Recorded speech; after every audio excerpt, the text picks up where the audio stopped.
ஒரு காட்டுல ஒரு முனிவர் இருந்தார். ஒரு நாள் அவரை தேடிட்டு 4 பேர் வந்தாங்க. சுவாமி, எங்களுக்கு ரொம்ப நாளா ஒரு சந்தேகம்னாங்க. என்னன்னு கேட்டார்.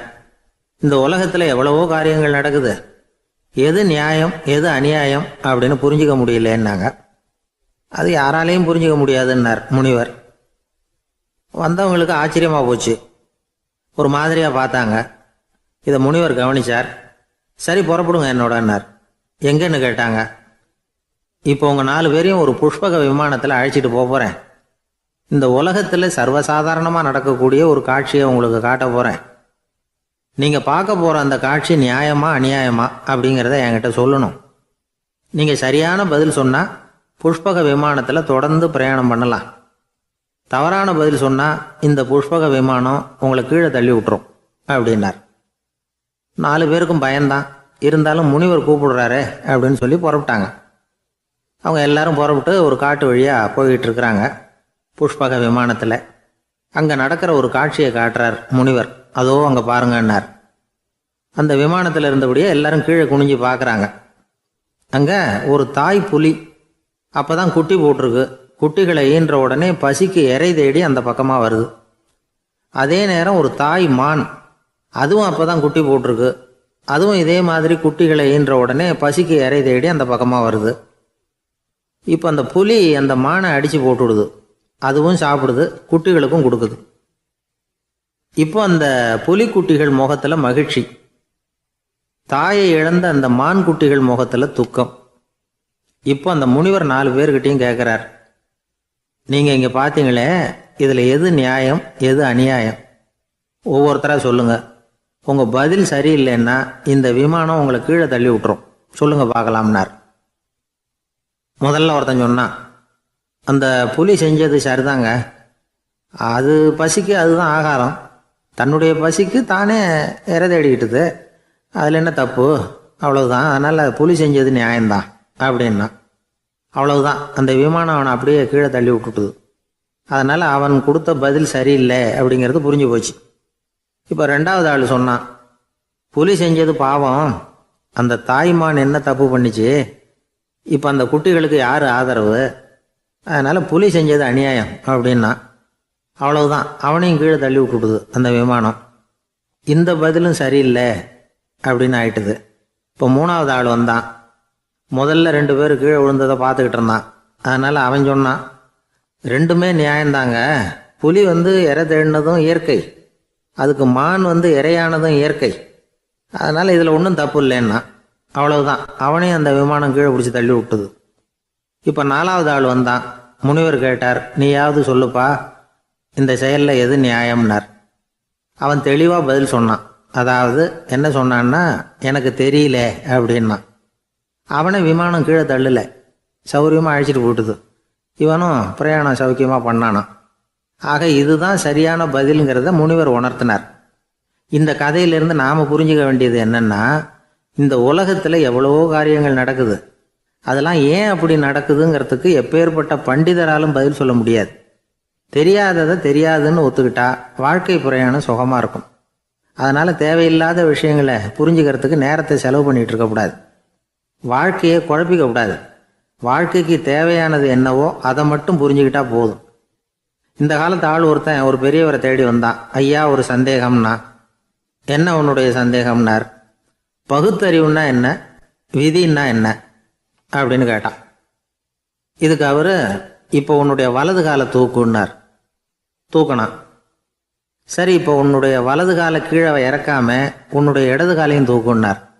தூக்கினான். பொத்துன்னு கீழே விழுந்துட்டான். பெரியவர் சொன்னார், உன்னால் ஒரு காலை தூக்க முடிஞ்சுது, அதுதான் பகுத்தறிவு.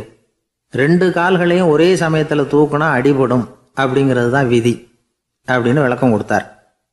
இவன் தன்னுடைய விதியை நொந்துக்கிட்டே இடுப்பை பிடிச்சிக்கிட்டு அங்கேருந்து நடந்து போயிட்டான். ஒரு ஊரில் ஒரு ராஜா இருந்தார். அவர் ஒரு பூனை வளர்த்தார். ரொம்ப செல்லமாக அவர் அந்த பூனையை வளர்த்தார். அவர் என்ன பண்ணுவார் தெரியுமா? இரவு நேரத்தில் அந்த பூனையோட தலையில் ஒரு விளக்கை வச்சுருவார். அந்த பூனை ரொம்ப ஜாக்கிரதையாக அந்த விளக்கு கீழே விழுந்துடாமல் பார்த்துக்கும். தலையை ஆட்டாமல் ரொம்ப நிதானமாக ராஜா பின்னாடி நடந்து போய்கிட்டே இருக்கும். அந்த விளக்கு வெளிச்சத்தில் எல்லா வேலைகளையும் செஞ்சுருவார். கையில் ஒரு விளக்கை தனியாக எடுத்துகிட்டு போக வேண்டிய அவசியமே இல்லை. விளக்க தூக்கிட்டு போகிற வேலையை அந்த பூனை பார்த்துக்கும். அதனால் ராஜாவுக்கு அந்த பூனை மேலே ரொம்ப பிரியம். மந்திரிகளையெல்லாம் கூப்பிட்டு அவங்கக்கிட்ட சொல்லுவார், பார்த்தீங்களா இந்த பூனை எவ்வளவு விசுவாசமாக நடக்குது, என் பேரில் எவ்வளவு மரியாதை பார்த்தீங்களா அதுக்கு அப்படிம்பார். இதை கேட்டுவிட்டு அங்கேருந்து அமைச்சர்களில் ஒருத்தர் சொன்னார், மன்னா நீங்கள் சொல்கிறது சரிதான், இருந்தாலும் இந்த பூனையோட விசுவாசத்தை நாம் கொஞ்சம் சோதித்து பார்க்க வேண்டியிருக்கு அப்படின்னாராம். சரி, உங்கள் ஆசையை ஏன் கெடுக்கணும், நல்லா சோதிச்சு பாருங்க அப்படின்னு சொல்லிவிட்டார் ராஜா. உடனே அந்த அமைச்சர் என்ன பண்ணார் தெரியுமா, எங்கேயோ புறப்பட்டு போனார். ஒரு 5-6 எலிகளை பிடிச்சிட்டு வந்தார். அரண்மனையில் ராஜா ஏதோ வேலை பார்த்துக்கிட்டு இருக்கிறாரு. பக்கத்தில் அந்த பூனை ரொம்ப பணிவாக நின்றுக்கிட்டு இருக்குது. அது தலையில் விளக்கு எரிஞ்சிக்கிட்டு இருக்கு. அமைச்சர் தான் பிடிச்சிட்டு வந்த எலிகளை அந்த பூனை பார்வையில் படுறது மாதிரி எதிரில் விட்டார். அந்த எலிகள்லாம் அங்கேயும் இங்கேயும் ஓட ஆரம்பிச்சுது. அதை பார்த்தது பூனை, அவ்வளவுதான். தலையில் இருக்கிற விளக்கை பற்றியும் கவலைப்படலை, ராஜாவை பற்றியும் கவலைப்படல. ஒரே பாய்ச்சலாக பாஞ்சு எலிகளை துரத்த ஆரம்பிச்சுட்டுது. தலையில் இருந்த விளக்கு எங்கேயோ போய் விழுந்தது, அணைஞ்சு போச்சு. இருட்டில் ராஜா தடுமாற ஆரம்பிச்சுட்டார். இந்த சமயத்தில் அந்த அமைச்சர் மறுபடியும் விளக்கை ஏற்றினார். வெளிச்சம் வந்தது. அதுக்கப்புறம் அந்த அமைச்சர் பேசினார், அரசே, பூனையோட விசுவாசத்தை பார்த்தீங்களா, எலி அது கண்ணில் படுற வரைக்கும் தான் விசுவாசமாக இருந்தது. அது மாதிரி எலியை பார்த்ததும் எல்லாத்தையும் விட்டுட்டு அதை துரத்த ஆரம்பிச்சுட்டு பார்த்தீங்களா. தான் அந்த பூனையை பற்றி நினச்சது தப்புங்கிறது அதுக்கப்புறம் தான் அந்த ராஜாவுக்கு புரிஞ்சுதான். சரி, இப்போ எதுக்கு இந்த கதையெல்லாம் அப்படிங்கிறீங்களா. இந்த பூனை மாதிரி தான் நம்ம மனசும். மனசை எவ்வளவு தான் பயிற்சி கொடுத்து பக்குவமாக வச்சுருந்தாலும் பார்க்குறதுக்கு பரமசாது மாதிரி தான் இருக்கும். பார்க்க வேண்டியதை பார்த்துட்டுதுன்னா பாஞ்சிரும். இந்த பூனை மாதிரி புலன் இன்ப பொருள்கள் கிட்டாத வரைக்கும் மனம் அடங்கி இருக்கிறது மாதிரி தான் தெரியும். கொஞ்சம் வாய்ப்பு கிடைச்சாலும் அது குதிக்க ஆரம்பிச்சிடும், தப்பு பண்ண ஆரம்பிச்சிடும். பெரிய பெரிய முனிவர்கள் வாழ்க்கையில் நடந்த வீழ்ச்சி இதை தான் நிரூபிக்குது. புலன்களின் ஆற்றல் அதிகம். அதனால் மனக்கட்டுப்பாடு பயிற்சிகளில் ரொம்ப எச்சரிக்கையாக இருக்கணுங்கிறார் சுவாமி சிவானந்தர். மது பழக்கத்தையே விட்டுவிட்டேன்னு உறுதியாக இருப்பான். கடை கண்ணில் பட்டுவிட்டதுன்னா கால் அவனை கேட்காமலே இழுத்துக்கிட்டு உள்ளே போயிடும். இதுதான் மனசுங்கிறது. அதுதான் அந்த ராஜா வளர்த்த பூனை. நம்மால் ஒருத்தன் அந்த ராஜா பூனை தலையில் விளக்க வச்சது மாதிரி இவன் தன்னுடைய தலையிலேயே ஒரு விளக்கை ஏற்றி வச்சுக்கிட்டு என்னத்தையோ தேட ஆரம்பித்தான். தேடிக்கிட்டு இருக்கிறான். தலையை ஆட்டாமல் நிதானமாக நடந்து ரொம்ப நேரமாக தேடிட்டு இருக்கிறான். அந்த சமயம் அங்கே வந்த ஒருத்தர், என்னத்தை தேடுறீங்கன்னு கேட்டார். அதுதான் மறந்து போச்சு அப்படின்னு இழுத்தான். சரி, கொஞ்சம் இப்படி உட்காருங்க, ஞாபகம் வந்ததும் தேட ஆரம்பிக்கலாம் அப்படின்னார் அவர். இவன் கொஞ்ச நேரம் உட்காந்து யோசித்தான். அப்புறம் திடீர்னு எழுந்திரிச்சான். ஞாபகம் வந்துட்டுதுன்னா. என்னன்னு கேட்டார். எங்கள் வீட்டில் இருந்த விளக்கை எங்கே வச்சேன்னு தெரியல, அதை தான் தேடிக்கிட்டு இருக்கிறேன், ஏற்றி வைக்கலாம்னு பார்க்குறேன் அப்படின்னா. இந்த உலகமே ஒரு நாடக மேடை, நாம் எல்லாரும் நடிகர்கள். இது ஞானிகள் சொல்கிறது. இது ஒரு பக்கம் இருக்கட்டும். இந்த உலகத்துக்குள்ளே எத்தனையோ நாடக மேடைகள், எத்தனையோ நடிகர்கள், எத்தனையோ நாடகங்கள். இதெல்லாம் எப்படி ஆரம்பமாச்சு, அதுதான் இன்றைக்கி தகவல். அதாவது ஆதி மனிதன் பேச ஆரம்பிக்கிறதுக்கு முன்னாடி சைகையாலேயே எல்லாத்தையும் சொல்லிக்கிட்டு இருந்தான். அதனால் அப்போவே நடிப்பு ஆரம்பமாயிட்டுது. முதல்ல ஒரு வேட்டையைத்தான் அவன் நடித்து காட்டியிருப்பான். இவன் எப்படி போனான், எதிரில் மிருகம் எப்படி வந்தது, அதோடு எப்படி சண்டை போட்டான், எப்படி அடித்து கொண்டுகிட்டு வந்தான், இதை அப்படியே மற்றவங்களுக்கு நடித்து காட்டியிருப்பான். ஏன்னா மொழி கிடையாது. இந்த காலத்துலலாம் நாடகங்களில் நடிக்கிறவங்கள நடிகர்கள்ங்கிறோம். ஒரு காலத்தில் இவங்களுக்கு என்ன பேர் தெரியுமா, திஸ்பியர்கள் அப்படின்னு பேரான். இதுக்கு காரணம் உண்டு. அதாவது 2000 வருஷத்துக்கு முன்னாடி கிரீஸ் நாட்டில் திசிபியஸ் அப்படின்னு ஒரு ஆள் இருந்தான். அவன் ஒரு பெரிய நாடக கலைஞன். அவன் சில இளைஞர்களை சேர்த்துக்கிட்டான், பயிற்சி கொடுத்தான், நாடக குழுவை உருவாக்கினான். நடிகர்களையும் நாடகத்துக்கு தேவையான பொருள்களையும் ஏற்றிக்கிட்டு போகிறதுக்கு ஒரு வண்டியையும் தயார் பண்ணான். அந்த வண்டியிலேயே அவன் கிரேக்க நாடு பூராவும் சுற்றினான். ஊர் ஊராக நாடகம் போட்டான். ஒரு ஊருக்கு போனதும் அங்கே நாடகம் நடத்த தியேட்டர் இருக்கா அப்படிங்கலாம் பார்க்கறது இல்லை அவன். ஏன்னா அப்போலாம் தியேட்டர்னா என்னென்ன தெரியாது. நாடகம்னா அது ஒரு மூடிய கொட்டைக்குள்ளே தான் நடத்தணுங்கிறது அப்போ யாருக்குமே தோணலை. இந்த வண்டி போகும், அதுவே ஒரு பகுதி அப்படியே ஒரு மேடை மாதிரி விரிச்சிக்கும். அதில் ஏறி நின்றுக்கிட்டு நாடகத்தை நடித்து காட்டுவாங்களாம். மக்கள்லாம் எதிரில் தரையில் உட்காந்து அதை பார்த்துக்கிட்டு இருக்கிறது. உலகத்தின் முதல் நடமாடும் தியேட்டர் இது தானே. இந்த திசிபியஸ் தான் முதலாக உலகத்தில் நாடகம்ங்கிற பொழுதுபோக்கை நடத்தி காட்டினவன் அப்படின்னு சொல்கிறாங்க. அவன் சொந்தமாக நாடகம் எழுதுனா, நடித்தான், நாடகத்தை இயக்கினான். அதனால தான் அவனை first man of the theatre அப்படின்னு சொல்லுவாங்க. அவன் தான் நாடக மேடையின் முன்னோடி. கிரேக்கர் காலத்திலேயே நாடக ஆசிரியர்கள், நடிகர்கள், ரசிகர்கள் இவங்கெல்லாம் உருவாயிட்டாங்களாம். நாடகத்தின் சரித்திரத்தில் இந்த 3 பிரிவும் ரொம்ப முக்கியம். அதாவது கிரேக்க தியேட்டர்கள்லாம் திறந்த வெளி மேடைகள் தான். பெரும்பாலும் மலைச்சரிவுகள், அதுவே படிப்படியாக பண்ணியிருப்பாங்க. கீழே அரைவட்ட வடிவில் மேடை, அதுக்கு ஆர்கெஸ்ட்ரான்னு பேர். பிற்காலத்தில் இதில் உட்காந்து இசைக்குழுவினர் வாய்ச்சதுனால இசைக்குழுவுக்கே ஆர்கெஸ்ட்ராங்கிற பேர் வந்துட்டுது. இப்போ கிரேக்க தியேட்டர்களில் ஒன்று, அதோட காலம் கிமு 340. அதை இன்னமும் பாதுகாத்து வச்சிருக்கிறாங்களாம். எபிடாரஸ் அப்படிங்கிற இடத்துல அது இருக்குதான். இன்னமும் அந்த தியேட்டரை பயன்படுத்திக்கிட்டு வர்றாங்களாம். சிறந்த கிரேக்க நாடகங்கள்லாம் அங்கே நடிக்கிறாங்களாம். ஆரம்ப காலத்திலேயே கட்டணம் கிடையாது. அப்புறம் பின்னாடி தான் நுழைவு கட்டணம்லாம் அப்படியே வந்துட்டு தான். நடிகர்கள் பளபளப்பான ஆடைகள் உடுத்தியிருப்பாங்களாம். இந்த குதிகால் உயர்ந்த காலணிகள் போட்டிருப்பாங்களாம். இதெல்லாம் பழைய குறிப்புகள். பலவிதமான உருவங்களில் மாஸ்க் அப்படின்னு சொல்லப்படுற முகமூடி. அதனால் ஒரே நடிகர் பல வேடங்களில் நடிக்கிறது உண்டான். ஆரம்பத்தில் பெண் நடிகர்கள் கிடையாது, எல்லாம் ஆண் நடிகர்கள் தான். ரோமானியர்கள் தான் முதல் நிரந்தர நாடக மேடையை கட்டினவங்க. அதுதான் முதல் தியேட்டர். கிமு 1048 காலகட்டத்தில் பாம்பிங்கிற நகரத்தில் அதை கட்டியிருக்கிறாங்களாம். கிரேக்க ரோமானிய தியேட்டர்களின் அடிப்படையிலேயே இந்த இத்தாலிய வடிவ அமைப்பாளர்கள் இந்த குதிரை லாட வடிவில் ஒரு ஆடிட்டோரியத்தை உருவாக்கினாங்களாம். இப்படி அதை பற்றி நிறைய தகவல் இருக்குது. 1576 லண்டனில் இந்த வின்ஸ்பர்ரி, அப்புறம் இந்த பில்ட்ஸில், அப்புறம் ஜேம்ஸ் இப்படிங்கிறவர் முயற்சியால் தான் இங்கிலாந்தில் முதல் தியேட்டர் உருவாச்சான். அப்படி ஒருத்தர் இருந்தாராம். உலக நாடக மேடையின் வரலாறு இதுதான். அதாவது இப்பெல்லாம் அறிவியல் வளர்ச்சி அதிகமாயிட்டுது. திரைப்படம், தொலைக்காட்சி எல்லாம் வந்தாச்சு. ஒவ்வொரு வீடுமே ஒரு குட்டி தியேட்டர் மாதிரி ஆயிட்டுது. தொலைக்காட்சி முன்னாடி உட்காந்து எழுந்திருக்கவே மனசு வர்றதில்லை. ஒரு அம்மா ஒரு மனோதத்துவ டாக்டரை தேடிட்டு வந்தாங்களாம் இந்த காலத்தில். டாக்டர், எங்கள் வீட்டுக்காரர் எப்போ பார்த்தாலும் டிவி முன்னாடி உட்காந்துக்கிட்டு அதையே வெறிச்சு பார்த்துக்கிட்டு இருக்கிறார், உத்து பார்த்துக்கிட்டு இருக்கார், எனக்கு சந்தேகமாக இருக்குன்னாங்களாம். இது மனக்கோளாறு இல்லைங்க, ஆர்வ கோளாறு, அவ்வளவுதான், இதுக்காக பயப்படாதீங்கன்னாராம் டாக்டர். அப்படி இல்லை டாக்டர், டிவி ஓடும் பொழுது நாம எல்லாம் அதை பார்க்குறோம் சரி, ஆனால் அவர் அப்படி இல்லை, டிவியை நிறுத்தினதுக்கு அப்புறமும் அதையே உத்து பார்த்துட்டு உட்காந்துருக்கிறார், அதனால தான் சந்தேகப்பட்டு உங்ககிட்ட வந்தேன் அப்படின்னாங்களாம். இருட்ட கண்டா பயம் உண்டாவதே அது ஏன்? இப்படி ஒரு கேள்வியை ஒரு பெரியவர்கிட்ட கேட்டாங்க. அதுக்கு அவர் பதில் சொல்றார். மனிதனுடைய ஆதிகால வாழ்க்கையில தொற்றிக்கொண்ட பயம் இது வேரூன்றி இருக்குது, இன்னமும் போகல. 50,000 வருஷங்களுக்கு முன்னாடி மனுஷன் குகைகள்ல வாழ்ந்தான். பகல்ல பயம் இருக்காது, ராத்திரியில மிருகங்கள் தாக்கும், கொல்லும், நிம்மதியா தூங்க கூட முடியாது. அதனால இந்த மனுஷனுக்கு இரவுன்னா மரணம், பயம் அப்படின்னு பழகி போச்சு. மனிதர்களுடைய எல்லா மனசையும் சேர்த்து மொத்தமா ஒரு மனசு உண்டு. மனிதர்களுடைய நினைவு இந்த மொத்த மனசுல பதிஞ்சிருக்கு, பரவுது. இந்த மொத்த மனசுல இருட்டு பற்றிய பயம் பதிந்து நீடிக்குது அப்படிங்கிறார் அவர். இந்த காலத்துல இரவை பகலாக்கிறதுக்கு எவ்வளவோ விளக்குகள்லாம் வந்தாச்சு. ராத்திரியிலேயும் மிருகங்கள் தாக்குங்கிற நிலைமை இல்லை. பாதுகாப்பான வீடுகள், விலங்குகளும் விலகி போயிட்டு, விலங்குகள்லாம் விலகி போயிட்டு, வீடுகளும் பாதுகாப்பா இருக்குது சரி. இருந்தாலும் அந்த பழங்கால பயம் இருட்டு பயம் இன்னமும் மனுஷனை விட்டு போகல. இன்னொரு விஷயம் என்னன்னா, இருட்டுல இருந்து வெளிச்சத்துக்கு வராத மனிதர்கள் இன்னைக்கு அதிகம். ஒரு ஆளு ஆத்துக்கு மீன் பிடிக்கிறதுக்காக போனான், இன்னும் விடியல, அதுக்குள்ள வலையை எடுத்துட்டு கிளம்பி போயிட்டான். வெளிச்சம் வர்றதுக்கு முன்னாடியே போய் சேர்ந்துட்டான். விடிகிற வரைக்கும் என்ன பண்றது, சும்மா கரையிலேயே உட்காந்து காலாட்டிட்டு இருக்கிறான். காலில் ஏதோ ஒரு சின்ன மூட்டை தட்டுப்பட்டுது. இருட்டில் அது என்னன்னு சரியா தெரியல. மூட்டைக்குள்ள சின்ன சின்ன கல்லா நிறைஞ்சி இருக்குது. சும்மா பொழுது போகணுமேங்கிறதுக்காக இவன் அந்த மூட்டைக்குள்ள இருந்து ஒவ்வொரு கல்லா எடுத்து ஆத்துல வீசிக்கிட்டு இருக்கிறான். விடிகிற வரைக்கும் வேற வேலை இல்லைங்கிறதுனால எப்படி செஞ்சுக்கிட்டே உட்காந்துருக்கிறான். கிழக்க மெதுவா வெளிச்சம் தெரிய ஆரம்பிச்சது. பொழுது விடியறதுக்கான அறிகுறி. இதுக்குள்ள அந்த மூட்டையில இருந்த எல்லா கல்லையும் எடுத்து வீசி எறிஞ்சுட்டான். கடைசியா ஒரே ஒரு கல் மட்டும்தான் கையில பாக்கி இருந்தது.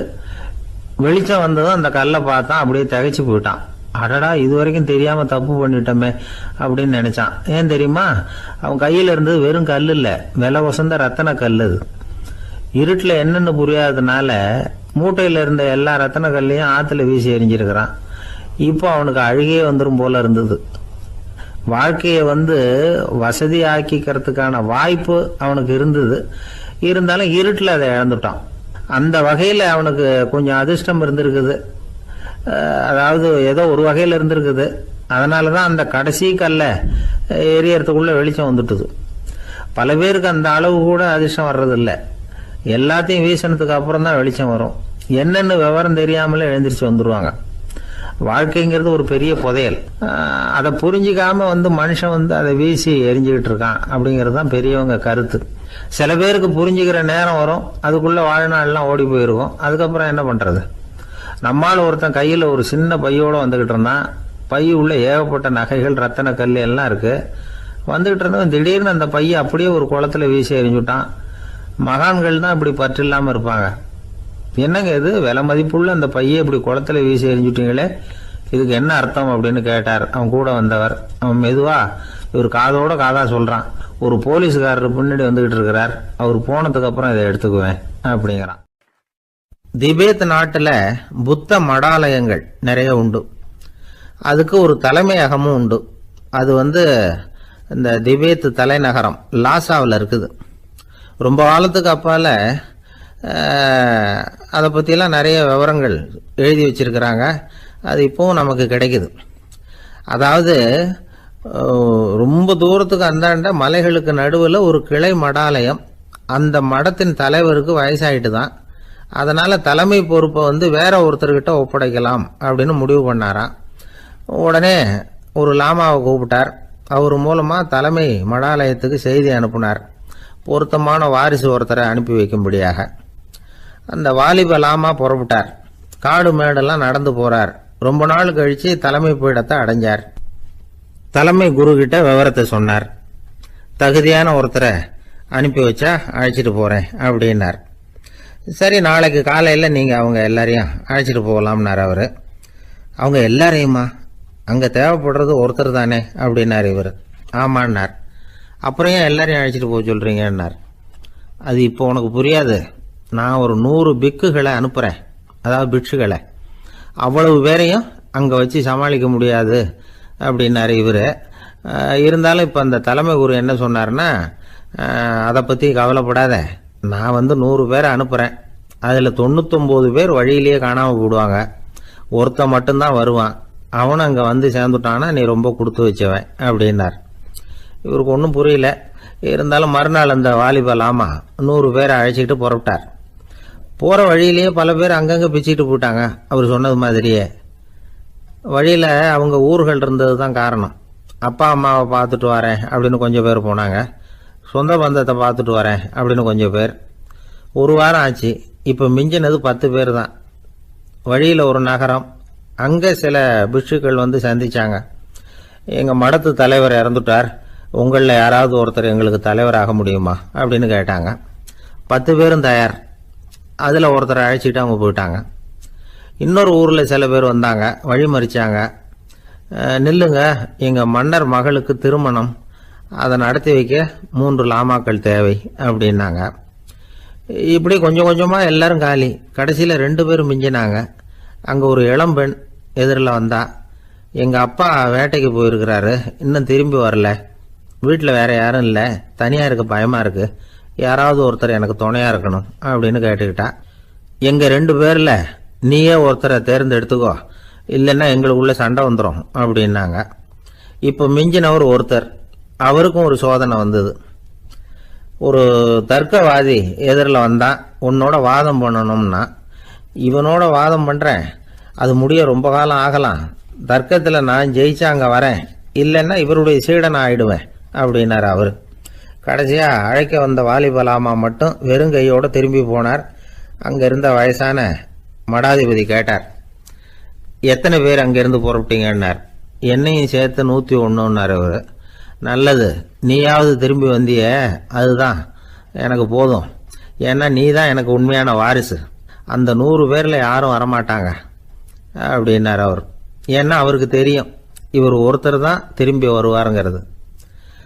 திபேத்தில் ஒரு பழங்கால பழமொழி உண்டாம், 100 பேர் செல்லலாம், எப்பொழுதாவது ஒருவன் அபூர்வமாக அடைய வேண்டிய இடத்தை அடைவான்.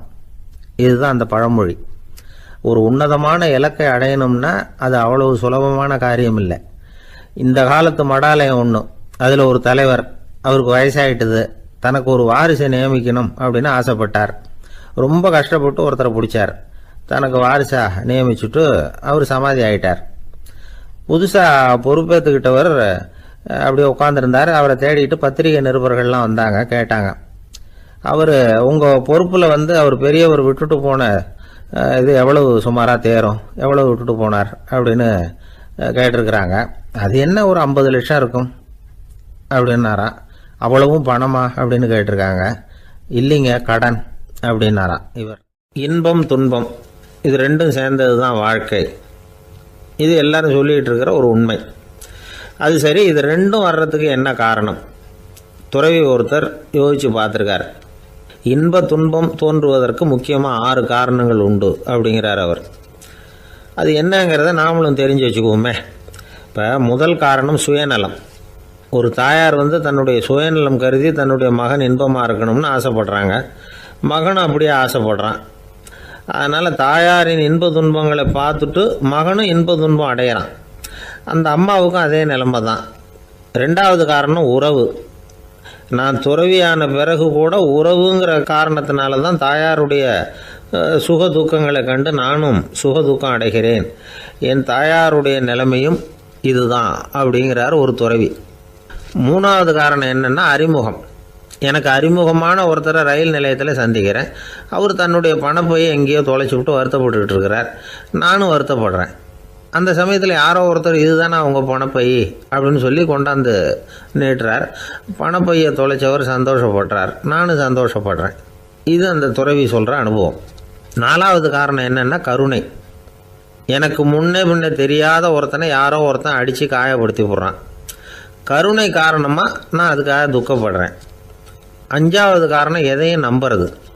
ஒரு பசுமாட்டை ஒரு முரணை அடிச்சுக்கிட்டு இருக்கிறான் அப்படின்னு ஒருத்தர் வந்து நம்மகிட்ட சொல்கிறாருன்னு வைங்க, உடனே நான் துக்கப்படுறேன். இன்னொருத்தர் வந்து அந்த முரணனை போலீஸ்காரங்க பிடிச்சிட்டு போயிட்டாங்கன்னு சொல்லி சொல்கிறாரு, நான் உடனே சந்தோஷப்படுறேன். 3வதாக ஒருத்தர் வந்து முதல் 2 பேரும் சொன்னது பொய்யுங்கிறார். அப்போ நான் இன்ப துன்பம் ரெண்டுமே இல்லாமல் நிம்மதியாக இருக்கிறேன். இது ஒரு விதம். அடுத்தது 6வது காரணம் என்னென்னா தன்மயமாகுதல். ஒரு நாவல் படிச்சுக்கிட்டு இருக்கிறோம், அதில் வர்ற பாத்திரங்களோட நாம் ஒன்றி போயிடுறோம். அதில் வர்ற பாத்திரங்கள் சிரிச்சுதுன்னா நாமளும் சிரிக்கிறோம், அது அழுதுன்னா நாமளும் அழறோம். அதெல்லாம் வந்து அந்த துறவி சொல்கிற அனுபவ உண்மைகள். இன்ப துன்பம் இது ரெண்டும் தோன்றுவதற்கு சுயநலம், உறவு, அறிமுகம், கருணை, எதையும் நம்புறது, தன்மயமாகிறது, இது எல்லாம் தான் முக்கிய காரணம் அப்படின்னு அவர் சொல்கிறார். ஆகக்கூடி ஒட்டு மொத்தமாக யோசனை பண்ணி பார்த்தா பிற பொருள்கள் மீது பற்றுதல் காரணமாக தான் நாம் வந்து இன்ப துன்பம் அடையிறோம் அப்படிங்கிறத புரிஞ்சிக்க முடியுது. மனுஷன் வந்து இன்ப துன்பம் அடையிறதுக்கு 7வது காரணம் கூட ஒன்று உண்டு அப்படின்னு சொல்லிகிட்டே வந்தார் ஒருத்தர். அது என்ன அப்படின்னு கேட்டோம். அதுதான் சார் இந்த நீங்கள் சொல்லிட்டு வர்ற இன்று ஒரு தகவல்னார். எப்படி சொல்கிறீங்கன்னு கேட்டோம். இன்று ஒரு தகவல் கேட்க ஆரம்பிக்கிறப்போ மனசில் இன்பம், ஆரம்பித்த உடனே இது ஏற்கனவே கேட்ட சமாச்சாரமாச்சே அப்படின்னு நினைக்கிறப்போ துன்பம் அப்படின்னு அதுக்கு ஒரு விளக்கம் கொடுத்தார் அவர். ஒரு தீக்குச்சி தீப்பெட்டியை பார்த்து கேட்டுதான், நாம் 2 பேரும் தானே உரசிக்கிறோம், ஆனால் நான் மட்டும் தீப்பிடிச்சி எரிஞ்சு போகிறேன், நீ அப்படியே இருக்கிறியே அப்படின்னு தான். அதுக்கு தீப்பெட்டி சொல்லியிருக்குது, உனக்கு தலையில் கணம் இருக்குது அதனால் அழிஞ்சு போகிற அப்படின்னு தான். எப்படி இருக்கு பாருங்கள் இந்த பதில். தலையில் கணம் உள்ளவங்க யாருமே சரியாக இருக்க முடியாது. எவ்வளவு பெரியவங்களாக இருந்தாலும் சரி, ரொம்ப கஷ்டம்தான் அது. கர்வம்ங்கிறது கூடவே கூடாது. இதை விளக்கறதுக்கு மகான் ஒருத்தர் ஒரு சம்பவத்தை சொல்கிறார். அர்ஜுனன் வந்து தீர்த்த யாத்திரை பண்ணானா. அப்போது தென்னிந்தியாவுக்கு வந்திருக்கிறான். ராமேஸ்வரத்துக்கு போனப்போ அங்கே இலங்கைக்கு கல்லுலாம் அடுக்கி போடப்பட்டிருந்த பாலத்தை பார்த்தானா. ஒரு சின்ன குரங்கு அதுக்கு பக்கத்தில் விளையாடிக்கிட்டு இருந்திருக்கு. அதை பார்த்துட்டு அர்ஜுனன் சிரிச்சிருக்கான். ஏன் சிரிக்கிறேன்னு கேட்டிருக்கு அந்த குரங்கு. ராமன் மிகச்சிறந்த வில் வீரன். அப்படி இருக்கிறப்போ அவன் வந்து இலங்கைக்கு அம்புகளாலேயே ஒரு பாலம் கட்டியிருக்கலாம். அதை விட்டுட்டு போயும் உன்ன மாதிரி குரங்குகளை துணையாக வச்சுக்கிட்டு இப்படி ஒரு கருங்கல் பாலத்தை கட்டியிருக்கிறானே அப்படின்னு நானா. அம்புகளால் பாலம் கட்ட முடியுமா அப்படின்னு கேட்டுதான் குரங்கு. ஏன் முடியாது, என்னால் முடியுமேன்னு இருக்கான் அர்ஜுனன். அம்பால் பாலம் கட்டலாம், இருந்தாலும் என்ன மாதிரி குரங்குகள் ஏறி நடந்தா அது தாங்குமா? அதனால தான் ராமர் வந்து கருங்கல் பாலமே கட்டினார் அப்படின்றது குரங்கு சொல்லிச்சான். அப்படியே சொல்கிற, நான் வேணும்னா இப்போ அம்புகளாலேயே ஒரு பாலத்தை கட்டுறேன், நீ அது மேலே ஏறி நடந்து பார். பாலம் விழுந்துட்டுதுன்னா நான் தீ மூட்டி அதில் குதித்து உயிர் தியாகம் பண்ணி விட்றேன் அப்படின்னு நான் ரொம்ப கோபமாக. உடனே அந்த சின்ன குரங்கு பெரிய உருவம் எடுத்துட்டு தான் கையில் கதையோடு அர்ஜுனன் முன்னாடி நிற்கிறான் அனுமன்.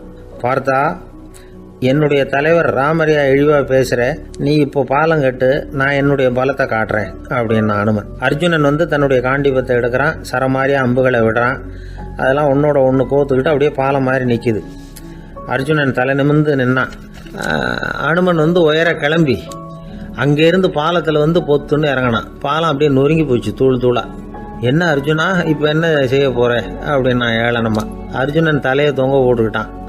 சொன்னபடி தீ மூட்டி அதில் குதிக்கிறதுக்காக 3 தடவை சுற்றி வந்தான். அப்போ கிருஷ்ணர் அங்கே வந்தார். என்ன அர்ஜுனா, என்ன நடக்குது, என்ன இது அப்படின்னு ஒன்றும் தெரியாத மாதிரி கேட்டார். அர்ஜுனன் வாயை திறக்கிறதுக்கு முன்னாடி அனுமன் வாயை திறந்தான், நடந்ததை சொன்னான். அர்ஜுனன் சவால் விட்டபடி உயிர் திறந்தே ஆகணும்னு அனுமன். கிருஷ்ணர் யோசனை பண்ணார். நல்லது, இந்த சவால் விட்டதுக்கும் நடந்ததுக்கும் யார் சாட்சி? பெரிய ஒருத்தரை சாட்சியாக வச்சுக்கிட்டல்லவா நீங்கள் இந்த போட்டியை நடத்தியிருக்கணும் அப்படின்னார். அதனால் என்ன, இப்போ மறுபடியும் அந்த போட்டியை நடத்திவிட்டா போச்சு, என்னால் அந்த அம்பு பாலத்தை நொறுக்க முடியாதா அப்படின்னு அனுமன். சரி, இப்போ மறுபடியும் அது நடக்கட்டும்னார் கிருஷ்ணர். அர்ஜுனன் அம்பு பாலம் அமைச்சான். அனுமன் ஏறி குதிச்சான். பாலம் அசைஞ்சு கொடுக்கவே இல்லை, அவ்வளோ உறுதியாக இருக்குது. இப்போ அனுமன் தலையை குனிஞ்சுக்கிட்டான். அர்ஜுனன் நன்றியோடு நிமிர்ந்து பார்த்தான். கிருஷ்ணருடைய தோள்கள்லேயும் முதுகலையும் ரத்தம். என்ன சுவாமி, என்ன நடந்ததுன்னு நான் பதறி போய், உன் அம்பு பாலத்தை நான் தான் முட்டு கொடுத்து தாங்கிட்டு இருந்தேன். அனுமன் குதிச்சப்போ என் மேலே ஏற்பட்ட காயங்கள் இவை. பின்ன உன்னுடைய அம்பு பாலத்தினாலேயா பாலம் நின்னுதுன்னு நினைக்கிற அப்படின்னாராம். முதல்ல வந்து அர்ஜுனன், அப்புறம் அனுமன் 2 பேருக்குமே கர்வ பங்கம் ஆயிட்டு தான். அதாவது அவங்க கிட்ட இருந்த கர்வம் போயிட்டுது. யாரா இருந்தாலும் கர்வம் கூடாதுங்கிறத இதிலிருந்து நாம புரிஞ்சுக்கணும். இந்த காலத்துல நாமெல்லாம் எந்த விஷயத்துக்கெல்லாம் கர்வப்பட்டுட்டு இருக்கோம் தெரியுமா? 2 பெண்கள் தங்களுடைய கணவன்மார்களை பத்தி ரொம்ப பெருமையா பேசிக்கிட்டாங்களாம். அதுல ஒரு அம்மா சொல்லியிருக்கு, என் வீட்டுக்காரர்கிட்ட எந்த சப்ஜெக்ட் கொடுத்தாலும் சரி அந்த விஷயத்தை பத்தி அழகா 1 மணி நேரம் பேசுவார் அப்படின்னாங்களாம். உடனே இன்னொரு அம்மா, அது என்ன பிரமாதம், என் வீட்டுக்காரருக்கு சப்ஜெக்டே தேவையில்லை, விஷயமே இல்லாம நாள் பூரா பேசிக்கிட்டு இருப்பார் அப்படின்னாங்களாம். அந்த மரத்தின் உச்சியில ஒரு பறவை கூடு, ஏதோ ஒரு பறவை கூடு கட்டி இருந்தது. அது என்ன பறவைன்னா ராஜாளி. ஒரு குரங்கு அந்த மரத்து கிளையில தாவி தாவி குதிச்சுக்கிட்டு இருந்தது. அப்போ இந்த கூட்டுல இருந்த முட்டை அது கண்ணுல போட்டுட்டுது. அதுக்கப்புறம் அது சும்மா இருக்குமா, விளையாட்டா ஒரு முட்டையை எடுத்தது, மரத்தை விட்டு கீழே இறங்குச்சு. கீழே ஒரு குப்பை மேட்டில் ஒரு கோழி சில முட்டைகளை அது பாட்டுக்கு இட்டு வச்சிருந்தது. குரங்கு தன் கையில இருந்த ராஜாளி பறவையோட முட்டைய அந்த கோழி முட்டைகளோட சேர்த்து போட்டுட்டு போயிட்டுது. கோழி வந்தது, பார்த்தது, அதுக்கு ஒன்றும் வித்தியாசம் புரியல. தன்னுடைய முட்டைகளோட சேர்த்து அந்த ராஜாளி முட்டையையும் சேர்த்து அடைகாத்துது. கொஞ்ச நாள்ல குஞ்சுகள்லாம் பொரிச்சுது, எல்லாம் முட்டை விட்டு வெளியில வந்தது. ராஜாளி பறவையோட குஞ்சு அந்த கோழி குஞ்சுகளோடவே சேர்ந்து வளர்ந்தது. மற்ற கோழி குஞ்சுகள் போலவே இதுவும் குப்பையை கிளறிச்சு புழு பூச்சிகளை சாப்பிட்டது. காக்கைகள் தாக்கிறதுக்கு வந்ததுன்னா மற்ற கோழி குஞ்சுகள் மாதிரியே இதுவும் பயந்து போய் தாய் கோழியின் சிறகுகளுக்கு உள்ள வந்து ஒளிஞ்சுக்கும். இப்படியே கொஞ்ச காலம் போச்சு. குஞ்சுகள்லாம் வளர்ந்து பெருசாயிட்டுது. சிலது சேவல்கள் ஆச்சு, சிலது கோழிகள் ஆச்சு. அந்த ஒண்ணு மட்டும் ராஜாளி ஆச்சு. ஆனா ஒரு விஷயம், தான் ஒரு ராஜாளிங்கிறது அந்த பறவைக்கு தெரியாது. தன்னையும் ஒரு கோழின்னே அது நினைச்சுக்கிட்டு இருக்கு. அப்படி நினைச்சுக்கிட்டு குப்பை மேட்டை கிளறிக்கிட்டு இருக்கு. ஒரு நாள் சாயந்தர நேரம் இந்த ராஜாளி பறவை கீழே அது பாட்டுக்கு வழக்கம் போல குப்பையை கிளறிக்கிட்டு இருக்குது. அப்போ அண்ணாந்து பாக்குது. வானத்துல உயரத்துல கூட்டமா ராஜாளி பறவைகள் உல்லாசமா வட்டம் அடிச்சு பறந்துகிட்டு இருக்கு. அதே இது பாக்குது. இதுக்கு மனசுக்குள்ள ஏக்கமா போச்சான். அப்போ இதுக்கு ஆண்டவன் பேர்ல கோபம் வந்துதான். ஆண்டவனுக்கு என் பேர்ல ஏன் இந்த ஓர வஞ்சனை, என்னையும் ஒரு ராஜாளியா படைச்சிருந்தா நானும் கூட இந்நேரம் ஆகாயத்துல உல்லாசமா பறந்துகிட்டு இருப்பேனே அப்படின்னு நினைச்சு வருத்தப்பட்டுதான். இது வேடிக்கையா இருக்குல்ல. ஒரு வகையில பார்த்தா நாம கூட இந்த ராஜாளி பறவை மாதிரி தான் வாழ்ந்துகிட்டு இருக்கோம் அப்படிங்கிறார் ஒரு உளவியல் நிபுணர். நம்மால எவ்வளவு வேலை செய்ய முடியும் அப்படின்னு நாம நினைச்சுக்கிட்டு இருக்கிறோமோ அதை விட பல மடங்கு நம்மால வேலை செய்ய முடியுமா, பல மடங்கு வேகமாவும் வேலை செய்ய முடியும் அப்படிங்கிறார் அவர். நம்முடைய முழுமையான பலம் என்னங்கிறது நமக்கே தெரியறது இல்லை, அதுதான் கஷ்டம். நம்முடைய பலம் தெரியாததுனாலதான் நாம எதுக்கு எடுத்தாலும் பயந்துகிட்டு இருக்கிறோம். ஒரு ஆள் இருந்தான், அவனுக்கு எப்படின்னா கோழியை கண்டா பயப்படுவான். ஏன் கோழியை கண்டா பயம்னா, அவனுக்கு மனசுக்குள்ள தான் ஒரு புழுன்னு நினைப்பு. தன்னை ஒரு புழுவா நினைக்கும் பொழுது புழுன்னா கோழி வந்து கொத்தும்ல, அதனால கோழியை கண்டு பயப்பட ஆரம்பிச்சிட்டான். இவன் நடுங்கிடுவான். எதிரில் கோழி வந்ததுன்னா உடம்பு பூரா நடுங்க ஆரம்பிச்சிடும். வீட்டில் இருக்கிறவங்க பார்த்தாங்க. இவனை அழைச்சிட்டு போய் ஒரு மனநோய் மருத்துவமனையில் சேர்த்துட்டாங்க. அங்கே உள்ள டாக்டர் இவருக்கு சிகிச்சையெல்லாம் கொடுத்தார். ஒரு வாரம் இவனை தங்க வச்சு வேண்டிய சிகிச்சையெல்லாம் கொடுத்து மன ரீதியாக அவனை மாற்றி, சரி இனிமேல் நீ வீட்டுக்கு போகலாம்னு சொல்லி அனுப்பி வச்சார். வீட்டுக்கு புறப்பட்டான். அப்போ சொன்னார், இதை பாருப்பா, நீ வீட்டுக்கு போகலாம், நேராக வீட்டுக்கு போ, நல்லா ஞாபகம் வச்சுக்கோ, இனிமே வந்து நீ ஒரு புழு கிடையாது, மனுஷன், தைரியமாக புறப்படு, போயிட்டு வா அப்படின்னு சொல்லி வழி அனுப்பி வச்சார். சரிங்க டாக்டர்னு சொல்லிவிட்டு இவன் புறப்பட்டு போனான். பாதி வழி போயிருப்பான். லேசா நிமிர்ந்து பார்க்குறான், எதிரில் ஒரு கோழி வந்துகிட்டு இருக்கு. அது பாட்டுக்கு சாதாரணமாக நடந்து வந்துகிட்டு இருந்தது. அவ்வளவுதான், இவன் உடம்பு கிடுகிடுன்னு ஆட ஆரம்பிச்சுட்டுது. திரும்பி ஓடி வந்துட்டான்.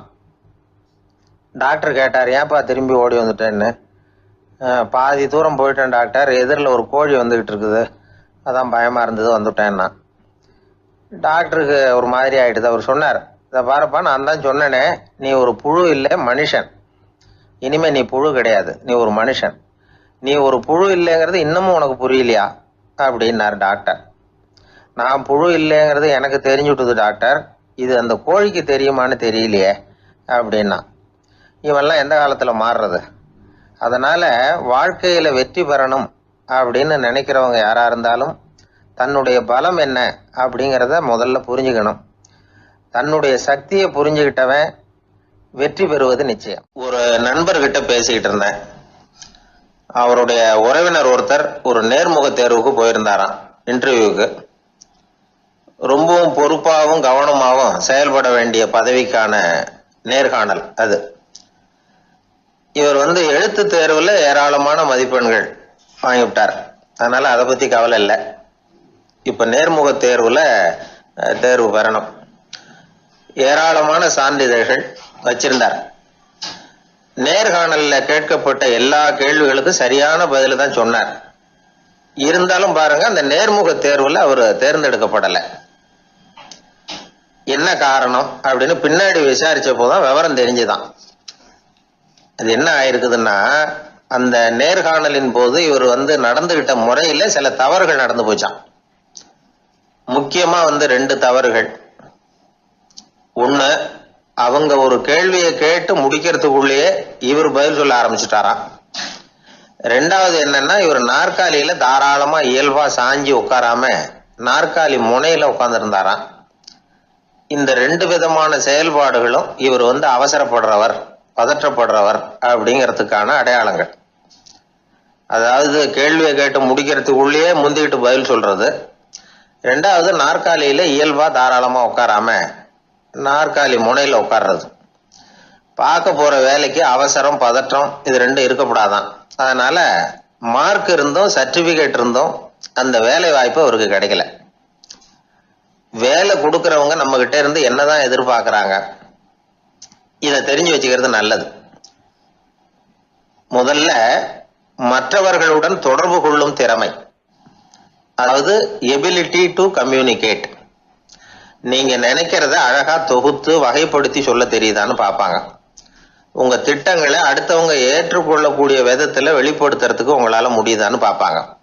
இதுக்கு என்ன செய்யறது? குழப்பம் இல்லாம சிந்திக்கணும், குழப்பம் இல்லாம பேசணும். 2வது விஷயம் என்னன்னா புத்திசாலித்தனம், அதாவது இன்டெலிஜென்ஸ். ஏத்துக்க போற வேலையை நல்ல விதமா செய்ய முடியுமா உங்களால? அதை எந்தெந்த வழியில செய்யலாம் அப்படிங்கிறத உங்களால தீர்மானிக்க முடியுமா? அந்த வேலைக்கான புது புது யோசனைகளை உங்களால சொல்ல முடியுமா அப்படின்னு பார்ப்பாங்க. இது இன்டெலிஜென்ஸ். 3வது தன்னம்பிக்கை, அதாவது செல்ஃப் கான்ஃபிடன்ஸ். உங்களுக்கு அது உண்டா அப்படிங்கிறத கவனிப்பாங்க. எந்த சூழ்நிலையையும் சமாளிக்கணும், எப்படிப்பட்ட மனிதர்களையும் சமாளிக்கிற தைரியம் வேணும், அடுத்தவங்களை நமக்கு சாதகமா திருப்பக்கூடிய தன்னம்பிக்கை வேணும். 4வது பொறுப்புகளை முன்வந்து ஏற்றுக்கொள்ளுதல், வில்லிங்னஸ் டு அக்செப்ட் ரெஸ்பான்சிபிலிட்டி. பொறுப்புகள்ல இருந்து நழுவி போக ஆசைப்படாம செஞ்சு முடிக்கணும். 5வது வந்து முன் வருதல், இனிஷியேட்டிவ். வேலையோட முக்கியத்துவம் உணர்ந்து அதை ஏத்துக்கிட்டு தகுந்த நடவடிக்கைகளை தயங்காம எடுக்கிறதுக்கு முன் வரணும். 6வது என்னன்னு கேட்டீங்கன்னா தலைமைத்துவம், லீடர்ஷிப். 4 பேருக்கு தலைமை தாங்கி நல்ல விதத்துல நடந்துக்க தெரியுதா? 7வது கற்பனை திறன், இமேஜினேஷன். சில பிரச்சனைகள் வரக்கூடும் அப்படின்னு முன்கூட்டியே யூகிச்சு அதுக்கு தகுந்த மாதிரி நடவடிக்கை எடுக்கிற திறமை உண்டா அப்படிங்கிறத பார்ப்பாங்க. 8வது என்னன்னா வளைந்து கொடுத்தல், பிளெக்சிபிலிட்டி. சூழ்நிலைக்கு தகுந்த மாதிரி, மாற்றங்களுக்கு தகுந்த மாதிரி அனுசரிச்சு நடந்துக்கிறதுக்கு தெரியுதா அவங்களுக்கு அப்படிங்கிறத கவனிப்பாங்க. அடுத்தது திறமைகளை வெளிக்கொணரும் திறமை, இன்டர்பர்சனல் ஸ்கில்ஸ். அடுத்தவங்க கிட்ட இருக்கிற திறமையை கண்டுபிடிச்சு அதை நல்ல விதத்துல ஊக்கப்படுத்தி பயன்படுத்த தெரியுதா அப்படின்னு பார்ப்பாங்க. 6வது சுய அறிவு, செல்ஃப் நாலேஜ். அடுத்தவங்க நம்மளை பத்தி என்ன நினைக்கிறாங்க அப்படிங்கறத நம்மளால புரிஞ்சுக்க முடியுதாங்கிறது முக்கியம். அடுத்தது போட்டி மனப்பான்மை, காம்படிட்டிவ்னஸ். அடுத்தவங்களை ஒப்பிட்டு பார்த்து அதை விட ஒரு படி மேல வரணுங்கிற குணம் வேணும். இதுக்கு அடுத்தது என்னன்னா குறிக்கோளை வெல்லுதல், கோல் அச்சீவ்மெண்ட். குறிக்கோளை சவாலா எடுத்துக்கிட்டு அதை அடையணும். அப்புறம் வேறுபட்ட திறமைகள், ஒகேஷனல் ஸ்கில்ஸ். பதவிக்கு வேண்டிய திறமைகள் தவிர மற்ற திறமைகள் எதுவும் உண்டாங்கிறது முக்கியம். நமக்கு வேலை கொடுக்கணும்னு நினைக்கிறவங்க நம்ம கிட்ட இருந்து இவ்வளவும் எதிர்பார்ப்பாங்க. அதுக்கு தகுந்த மாதிரி நம்மளை நாமே தயார்படுத்திக்கணும். எனக்கு வேண்டப்பட்ட ஒருத்தர் ஒரு இன்டர்வியூக்கு போயிட்டு வந்தார், நேர்காணலுக்கு. எப்படி இருந்தது இன்டர்வியூன்னு விசாரிச்சேன். நான் போனேன். அவர் கேட்ட எல்லா கேள்விக்கும் அவர் எதிர்பார்த்தது மாதிரியே எல்லா பதிலையும் சொன்னேன். கடைசியா நான் எதிர்பார்க்காத ஒரு தகவலை அவர் சொன்னார் அப்படின்னாரு. என்னன்னு கேட்டேன். அவரும் என்ன மாதிரியே இன்டர்வியூக்கு வந்தவர் தானா, சும்மா என்ன கேள்வி கேட்டுக்கிட்டு உட்காந்துருந்தாராம் அப்படின்னார். அதனால ஒரு நேர்காணலுக்கு போறதுக்கு முன்னாடி என்ன எதிர்பார்க்கறாங்க அப்படிங்கறத தெரிஞ்சுக்கிட்டு போனா வெற்றி நிச்சயம். என்னை தேடி ஒருத்தர் வந்தார். எனக்கு ரொம்ப நாளா ஒரு சந்தேகம், அதுக்கு உங்களை கேட்டு விளக்கம் பெறணும்னு வந்திருக்கிறேன்னார். என்ன உங்க சந்தேகம்னு கேட்டேன். யாரு என்ன பார்த்தாலும் உடனே முகத்தை திருப்பிட்டு போடுறாங்க சார், அதுக்கு என்ன காரணம்னு எனக்கு தெரியல, அதுதான் உங்களை கேட்டு தெரிஞ்சுக்கலாம்னு வந்திருக்கிறேன்னார். உங்களுக்கே தெரியலன்னா எனக்கு எப்படி தெரியும்னு, இருந்தாலும் உங்களுக்கு அனுபவம் இருக்குமேன்னார். அது சரி, உங்ககிட்ட பிரியமா பேசுற நண்பர்களே கிடையாதா அப்படின்னு கேட்டேன். அப்படி யாருமே இல்லைங்க அப்படின்னார். அப்படின்னா உங்ககிட்ட தான் ஏதோ குறை இருக்கு, உங்க பழக்க வழக்கத்தை கொஞ்சம் மாத்திக்கிட்டா எல்லாம் சரியா போடும் அப்படின்னா. என்ன செய்ய சொல்றீங்கன்னார். உங்களுக்கு நிறைய நண்பர்கள் தேவைன்னு, கிடைக்க மாட்டேங்கிறாங்களேன்னார். அதுக்கு சில வழிகள் இருக்குன்னு. அப்படியானார். அதிகமா நமக்கு நண்பர்கள் கிடைக்கணும்னா அதுக்குன்னு சில உத்திகள் இருக்கிறதாக அமெரிக்க எழுத்தாளர் ஒருத்தர் சொல்லியிருக்கிறார். சரி, அப்படி அவர் என்னதான் சொல்லியிருக்கிறார் அப்படின்னா வரிசையா சொல்றேன் கேட்டுங்க அப்படின்னு சொல்லி அவர்கிட்ட சொல்ல ஆரம்பிச்சேன். அதாவது முதல்ல நாம தெரிஞ்சுக்க வேண்டியது என்னன்னா, எப்ப பார்த்தாலும் நம்மளை பத்தியே பேசிட்டு இருக்க கூடாது. நமக்கு எதிரில் உட்கார்ந்து இருக்கிறவங்க நிறைய பேசுறதுக்கு வாய்ப்பு கொடுக்கணும். அவர் பேசுற விஷயம் எதுவா இருந்தாலும் எப்படி இருந்தாலும் ஆமா நல்லது அப்படின்னு சொல்லி ஏத்துக்கணும். இது முதல் கருத்து. 2வது என்ன சொல்றாங்கன்னா, கூடுமான வரைக்கும் யாருகிட்டையும் அனாவசியமா வாதம் பண்ணிட்டு இருக்க கூடாது. 3வது கருத்து என்னன்னா, எந்த பிரச்சனையையும் அடுத்தவங்க கண்ணோட்டத்திலேயே பார்க்கணும், நம்ம பார்வையிலேயே பார்த்துட்டு இருக்க கூடாது. எப்பொழுதுமே அடுத்தவங்களுடைய மனோபாவத்தை நாம புரிஞ்சு வச்சுக்கிட்டோம்னா நம்மளை யாராலும் ஜெயிக்க முடியாது. 4வது கருத்து என்ன சொல்றாங்கன்னா, ஒருத்தர்கிட்ட பேச ஆரம்பிக்கும் பொழுது இயல்பா அன்பா ஆரம்பிக்கணும். இப்போ உதாரணத்துக்கு ஒண்ணு சொல்லணும்னா, உங்களுக்கு இந்த சட்டை ரொம்ப பொருத்தமா இருக்குது அப்படின்னு ஆரம்பிக்கலாம். அதை விட்டுட்டு அன்னைக்கு என்ன சார் என்ன அம்போன்னு விட்டுட்டு போயிட்டீங்க அப்படின்னு ஆரம்பிக்க கூடாது. 5வது விஷயம், நம்முடைய தவறுகளை தயக்கம் இல்லாம ஒத்துக்கணும், அப்படி ஒப்புக்கொள்ள கூச்சப்படக்கூடாது. 6வது கருத்து என்னன்னா, அடுத்தவங்க அபிப்பிராயங்களுக்கு மதிப்பு கொடுக்கணும். நீங்க சொல்றது தப்பு சார் அப்படின்னு முகத்தில் அடிச்சது மாதிரி பேசக்கூடாது. 7வது கருத்து என்ன சொல்றாங்க, நம்முடைய கருத்து என்னவோ அதை எதிராளியின் வாயிலிருந்து வரவழைக்கணுமா. அப்படி வரவழைக்கிறதுக்கு நாம முயற்சி பண்ணணும், அதுக்கு தகுந்த மாதிரி நாம பேசணும். 8வது குறிப்பு என்னன்னா, சில பேர் எப்ப பார்த்தாலும் சவால் விட்டுக்கிட்டே இருப்பாங்க, அனாவசியமா சவால் விடக்கூடாது. 9வது யோசனை, நம்ம யோசனையை புதிய முறையில சொல்லி பார்க்கலாம். மற்றவர்கள் சொல்லுகிற யோசனையை ஏத்துக்கணும். அந்த யோசனை மகா மோசமானதா இருந்தா கூட அதை ஏத்துக்கிற மாதிரி கூட நடிக்கலாம், அதுல ஒன்றும் தப்பு இல்லை. 10வது குறிப்பு ரொம்ப முக்கியமானது, அதாவது அனாவசியமா பொய் சொல்லக்கூடாது. அப்படி எப்பொழுதாவது பொய் சொல்ல வேண்டிய அவசியம் ஏற்பட்டா பெரிய பொய்யா சொல்லணும், அதை நம்பும்படியா சொல்லணுமா. இதெல்லாம் அந்த நிபுணர் சொல்ற கருத்து தான். சில சமயம் தேவைப்பட்டா பொய்ய கூட உண்மையா மாத்திக்கலாமா. அது எப்படி பொய்ய உண்மையா மாத்துறது அப்படின்னா, இப்ப எனக்கு கார் ஓட்ட தெரியும்னு நண்பர்கள் கிட்ட ஒரு பொய்ய சொல்லிவிட்டீங்கன்னு வைங்களேன், நண்பர்கள் நிஜமாவே ஒரு காரை கொடுத்து ஓட்டுன்னு சொல்றதுக்கு முன்னாடி ஏதாவது ஒரு டிரைவிங் ஸ்கூல்ல சேர்ந்து கார் ஓட்ட கத்துக்கலாமே. இதுதான் இந்த பொய்ய உண்மையா மாத்துறது. இது ஒரு உதாரணம், அவ்வளவுதான். இது மாதிரி பல பொய்களை உண்மையாக்க முடியும். அப்படி பொய்ய உண்மையாக்கி கூட சில பிரச்சனைகளை தீர்த்தர முடியும். 11வது குறிப்பு என்ன சொல்லுதுன்னா, உயர்ந்த நோக்கங்களை மட்டுமே வெளியில பேசணும். உள் மனசு எவ்வளவு ஒட்டட பொழிஞ்சு கிடந்தாலும் பரவாயில்ல. 12வது குறிப்பு, நல்ல நண்பர்களை தேடித்தான் பெறணும். அவங்க அவ்வளவு சுலபமா கிடைச்சிட மாட்டாங்க. இவ்வளவும் அனுபவசாலிகள் சொல்லி இருக்கிற குறிப்புகள். இந்த ஆலோசனைகளின்படி நடந்தா நமக்கு நல்ல நண்பர்கள் கிடைப்பாங்க. அதுக்கப்புறம் நமது வாழ்க்கை வெற்றி இருக்கிற திசையை நோக்கி வேகமா நகர ஆரம்பிக்கும். இந்த காலத்திலேயே நல்ல நண்பர்கள்லாம் எத்தனையோ பேர் உண்டு. ஒருத்தர் ரொம்பவும் கவலையோட நின்றுகிட்டு இருந்தார். கண்கள் கலங்கி போயிருந்தது. கிட்டத்தட்ட அழுதுகிட்டு இருந்தார். ஏன் சார் இப்படி அழறீங்க, என்ன ஆச்சு உங்களுக்குன்னு கேட்டேன். ஒரு மெதுவா கண்ணை தொடச்சிக்கிட்டு, என்னுடைய நண்பன் ஒருத்தன் ஒரு நாள் கோவத்துல என்னை பார்த்து உன்னோட 1 வருஷத்துக்கு பேச மாட்டேன் போன்னு சொல்லிவிட்டான், சபதம் போட்டுட்டான் அப்படின்னாரு. அதுக்காக இப்படி கவலைப்படுறீங்கன்னு கேட்டேன். அவரு சொன்னார், நான் அதுக்காக கவலைப்படல சார், அந்த 1 வருஷ கேடு என்னோட முடியுது, நான் அதை நினைச்சு எழுதிட்டு இருக்கிறேன் அப்படின்னா. இப்படிப்பட்ட நண்பர்களும் உண்டு. அதனால நல்ல நண்பர்களா பார்த்து நமக்கு சேர்த்துக்கிட்டோம்னா நம்ம வாழ்க்கையில எந்த முயற்சி எடுத்தாலும் அதுல சுலபமா வெற்றி கிடைக்கும். நாம யாரு, நம்ம தகுதி என்ன அப்படிங்கிற நினைப்பு எப்பவும் நமக்கு இருக்கணும். தகுதிக்கு மீறிய நினைப்பு தான் பல சமயங்களில் நம்மளை சிக்கலில் கொண்டு போய் விட்டுடுது. ஒரு பூனை இருந்துதான், அது தன்னை ஒரு பூனைன்னு தானே நினைக்கணும். அப்படி நினைக்கல, தன்னை ஒரு புலின்னு நினச்சிக்கிட்டு இருந்தது. தன்னை பற்றின தகுதிக்கு மீறிய நினைப்போடு அந்த பூனை அப்படியே நடந்து போயிட்டு இருந்ததான். அப்போது வழியில் ஒரு பெரிய யானை அது அமைதியாக நின்றுக்கிட்டு இருந்தது. இந்த யானை ரொம்ப பொறுமையாக நின்றுக்கிட்டு இருக்கிறது இந்த பூனைக்கு ஒரு மாதிரியாக தெரிஞ்சிருக்கு. ஏன்னா பொறுமையாக ஒருத்தர் இருந்தால் அவங்ககிட்ட போய் ஏதாவது வாலாட்டி பார்க்கலாம்னு ஒரு ஆசை வருதுல்ல. அது மாதிரி பொறுமையாக நின்றுக்கிட்டு இருக்கிறது பூனைக்கு அதுக்கிட்ட போய் கொஞ்சம் வாலாட்டி பார்க்கலாமே அப்படின்னு ஒரு ஆசை. உலக இயல்பு தானே அது. இந்த பூனை ரொம்ப நல்ல புள்ள மாதிரி அந்த யானை இருக்கிற பக்கமாக போகுது. அந்த யானையை சுற்றி சுற்றி வருது, உத்து பார்க்குது, வாய் துருதுருக்குது, வம்பு வளர்க்க ஆரம்பிக்குது. அந்த யானைகிட்ட போய் என்ன கேட்குது தெரியுமா? எல்லாருக்கும் ஒரு பக்கம்தான் வால் இருக்கும், ஆனால் உனக்கு என்ன இப்படி 2 பக்கமும் வால் இருக்கிறது மாதிரி இருக்கே அப்படிங்குது. இது வேண்டாத வேலை தானே. இருந்தாலும் அந்த யானை பொறுமையாக பதில் சொல்லுது. அப்படி இல்லை, பின்னாடி இருக்கிறது தான் வால், முன்னாடி இருக்கிறது தும்பிக்கை அப்படிங்குது. அதோடு விட்டுற வேண்டியது தானே. விடலை இந்த பூனை. அது சரி, தும்பிக்கை ஏன் அப்படி உருண்டையாக பெரிய தூணு மாதிரி இருக்குது, அது என்னத்துக்கு அப்படிங்குது. இதுக்கும் அந்த யானை பொறுமையாக பதில் சொல்லுது. ஓ, அதை கேட்குறியா? ஊற்றில் தண்ணி இருக்கும்ல, அதை உறிஞ்சி குடிக்கிறதுக்காக அப்படி இருக்குது அது அப்படின்னுது. சரி, எல்லாருக்கும் பல்லு வாய்க்குள்ளே தானே இருக்கும், உனக்கு என்ன வெளியிலே இருக்குது, அதுவும் இல்லாமல் இவ்வளவு பெருசாக இவ்வளவு நீளமாக இருக்குது அப்படின்னு கேட்குது பூனை. இவ்வளவு கேள்விக்கும் பொறுமையாக பதில் சொல்லிகிட்டே வருது அந்த யானை. பல்லு ஏன் வெளியில் நீட்டிகிட்டு இருக்குன்னு கேட்குதுல்ல, அதுக்கு அது என்ன பதில் சொல்லுதுன்னா, அதுவா ஒரு புலி என்கிட்ட வாலாட்டுதுன்னு வச்சுக்கா, அந்த சமயத்தில் அதை தாக்கிறதுக்காக இது இப்படி இருக்குது அப்படின்னு சொல்லிச்சான். இதை கேட்டதும் பூனை உழுந்து உழுந்து சிரிக்க ஆரம்பிச்சுட்டு தான் அலட்சியமாக. ஏன் சிரிக்கிறேன்னு கேட்டிருக்கு.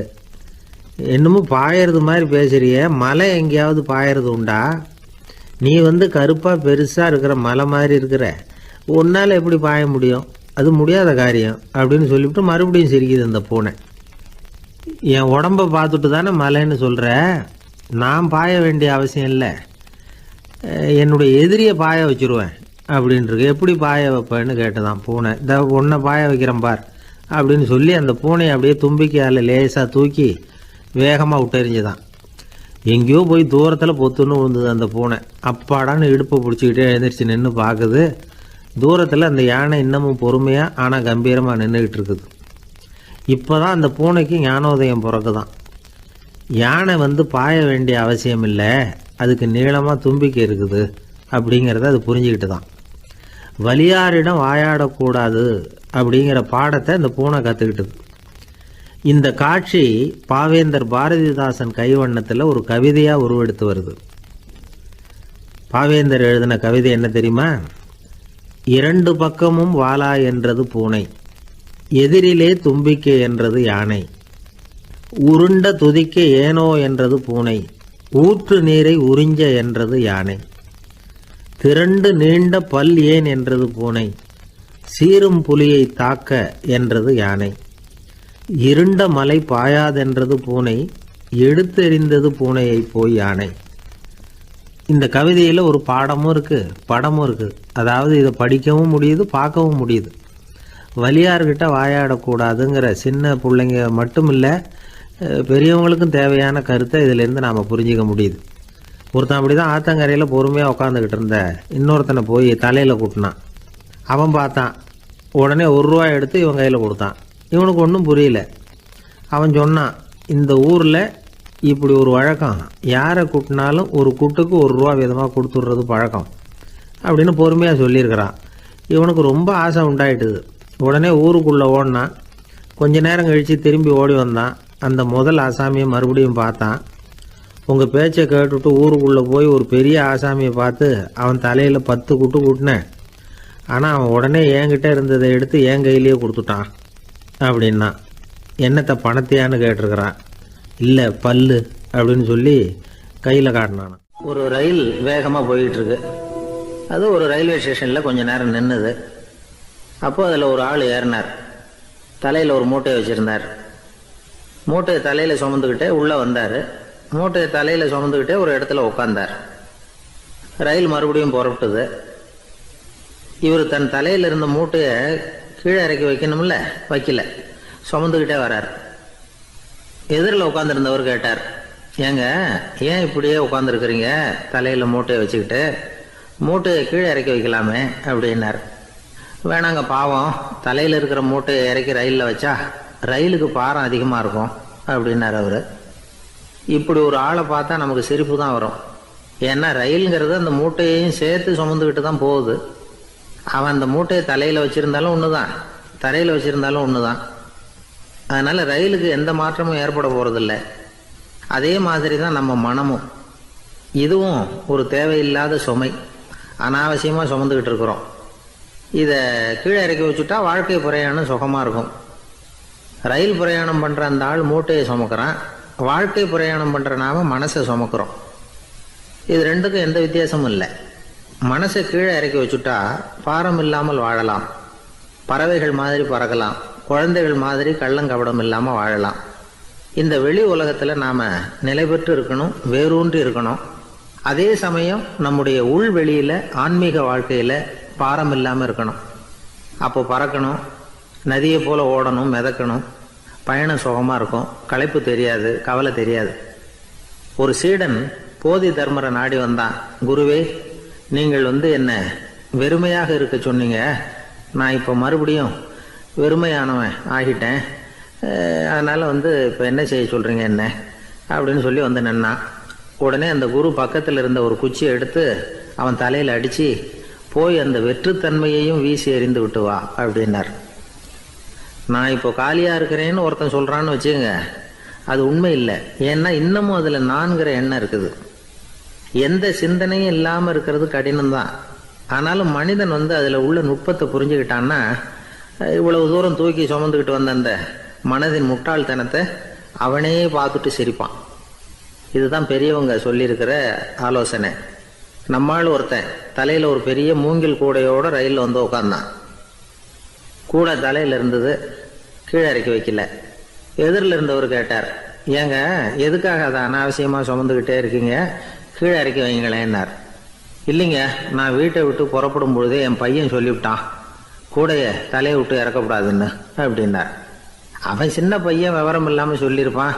இப்போ என்ன நேரில் வந்தால் பார்த்துக்கிட்டு இருக்கிறான், நீங்கள் இறக்கி வைங்கன்னார் அவர்.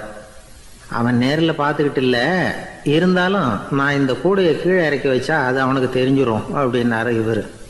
அது எப்படின்னார் அவர். அவன் தனக்கு டிக்கெட் வாங்க வேணாம்னு சொல்லி இப்போ இந்த கூடைக்குள்ளே தான் உட்காந்துருக்கிறான் அப்படின்னார் இவர். துருக்மேனியாவில் அஷ்காபாத் அப்படின்னு ஒரு நகரத்தில் ஒரு புவியியல் விஞ்ஞானி இருந்தார். அவர் ஒரு நாய்க்குட்டி வளர்த்தார். ஒரு நாள் முன்னிரவு நேரம் ஒரு மேஜைக்கு முன்னாடி உட்காந்து அந்த விஞ்ஞானி ஏதோ கணக்கு போட்டுக்கிட்டு இருக்கிறார். அவருக்கு ஒரு சின்ன பெண் குழந்தை, அது தொட்டிலில் தூங்கிட்டு இருக்குது. அந்த நாய்க்குட்டியும் ஒரு மூலையில் படுத்து அது பாட்டுக்கு தூங்கிட்டு இருந்தது.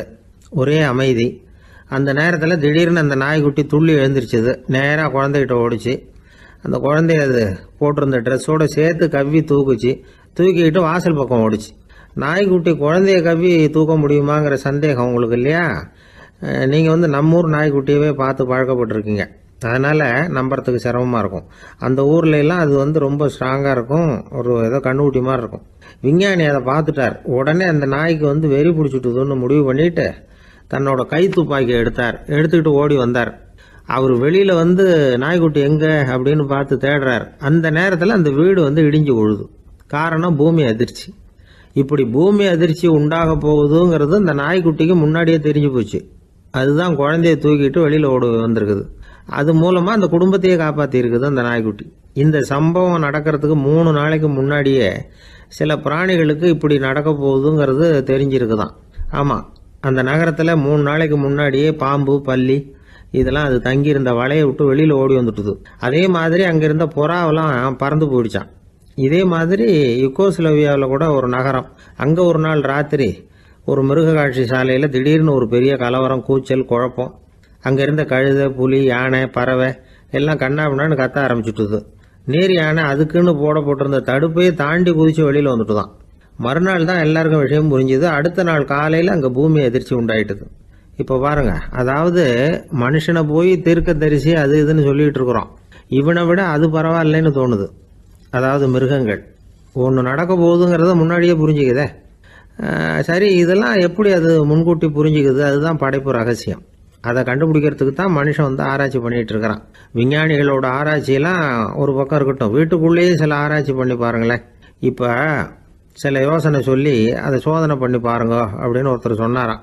அதாவது இப்போ மழை வருமா வராதா அப்படின்னு தெரிஞ்சுக்கணுமா, உடனே ஒரு பூனைக்குட்டி பின்னாடியே மெதுவாக போய் அது என்ன செய்யுதுன்னு கவனித்து பார்க்கணும். பூனைக்குட்டி தன்னோட பாதத்தினால சுகத்தில் அப்படி கீறிக்கிட்டு இருக்கும். அப்படி கீறினா கண்டிப்பாக மழை வரும். சில சமயம் பூனைக்குட்டி அப்படி மல்லாந்து படுத்துக்கிட்டு பாதத்தை உயர தூக்கும், அப்படியும் புரளும். இப்படி செஞ்சதுன்னா அன்னைக்கும் மழை இருக்காது. அதனால் முன்னாடி இருந்தது மழை வர்றதுக்கு அறிகுறி, இது மழை இல்லைங்கிறதுக்கு அறிகுறி. பறவைகள், பிராணிகள் இதுகளோட நடவடிக்கைகளை பார்த்துட்டு அதையெல்லாம் அடிப்படையாக வச்சு தான் காலநிலையை கண்டுபிடிக்கிற கருவிகளை கண்டுபிடிச்சிருக்கிறாங்க. வாத்து இருக்குல்ல, சில சமயம் தன்னோட அழகை தன்னோட இறகுகளில் அப்படியே புதைச்சிக்கும். அப்படி செஞ்சால் குளிர்காலம் வரப்போகுதுன்னு அர்த்தம்.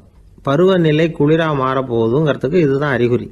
சிட்டுக்குருவி இருக்குதுல்ல, அதெல்லாம் புழுதியில் உழுந்து புரளும்.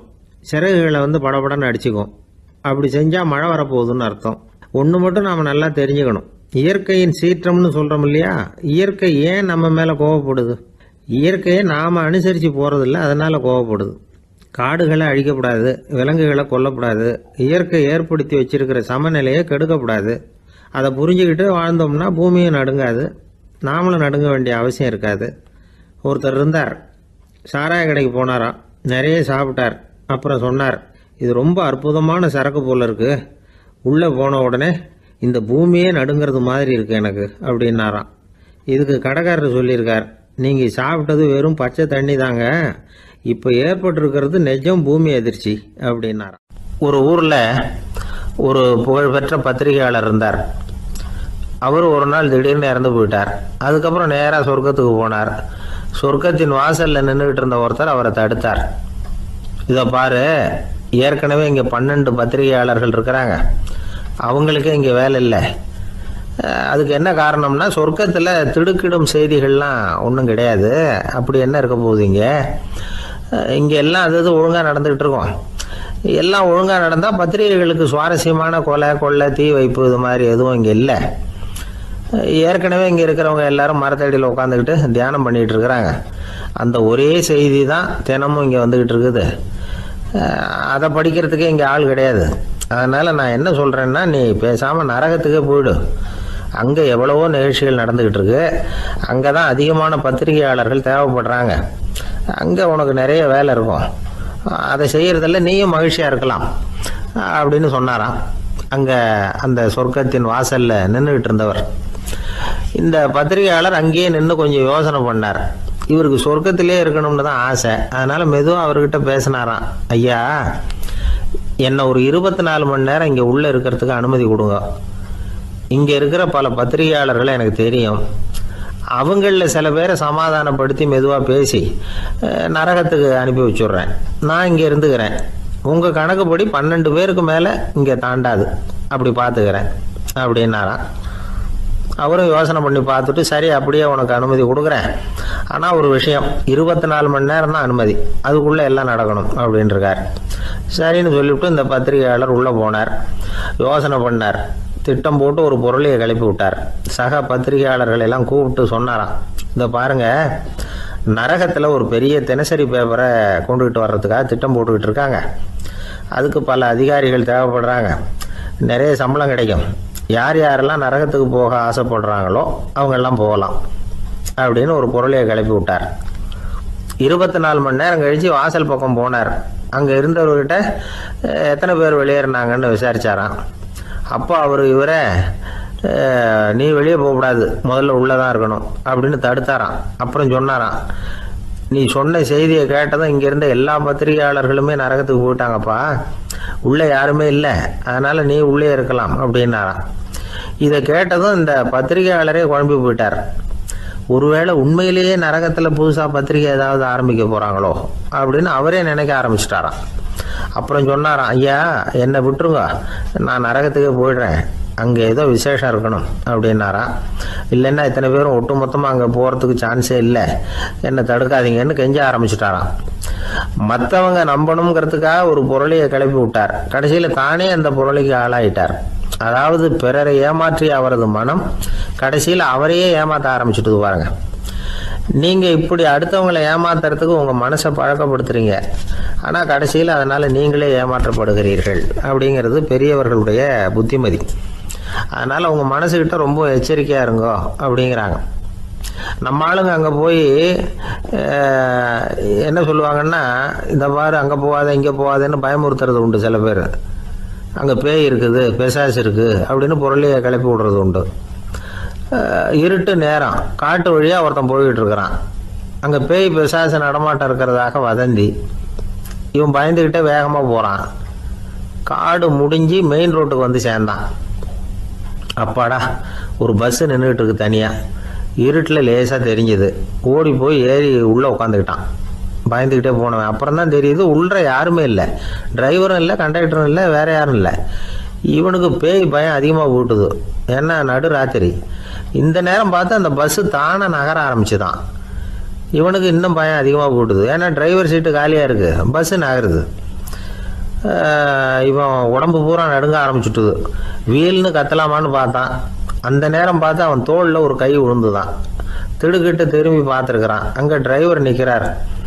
அவர் சொன்னாராம், ஏன்பா ஏற்கனவே பஸ்ஸு பிரேக் டவுன், நாங்கள்லாம் பின்னாடி இறங்கி நின்று தள்ளிட்டு இருக்கிறோம், நீ மட்டும் ஜாலியாக ஏறி உக்காந்துக்கிட்டியா, இறங்கி வந்து தள்ளப்பா அப்படின்னாராம். ஒரு அம்மா, அவங்களுக்கு 35 வயசு இருக்கும். குடும்பத்தில் எந்த கஷ்டமும் இல்லை. இருந்தாலும் காரணம் இல்லாமல் பிள்ளைங்க பேரில் கோவப்படுறது, எரிஞ்சு விடுறது அவங்க வழக்கம். பிள்ளைங்க அழும்.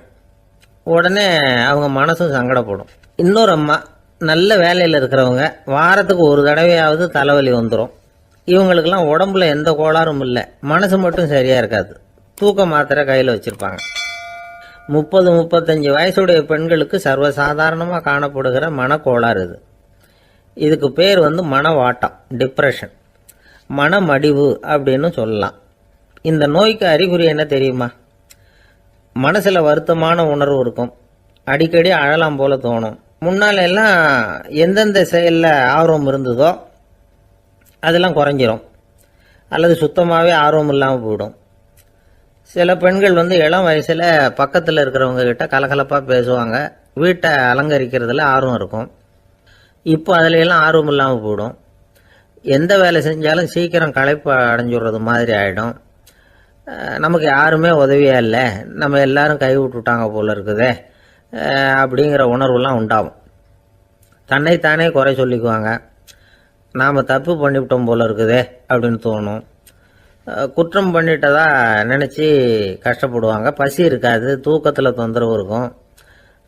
அடிக்கடி செத்து போடலாங்கிற உணர்வு வரும். தற்கொலை பண்ணிக்கலாங்கிற எண்ணம் உண்டாகும்.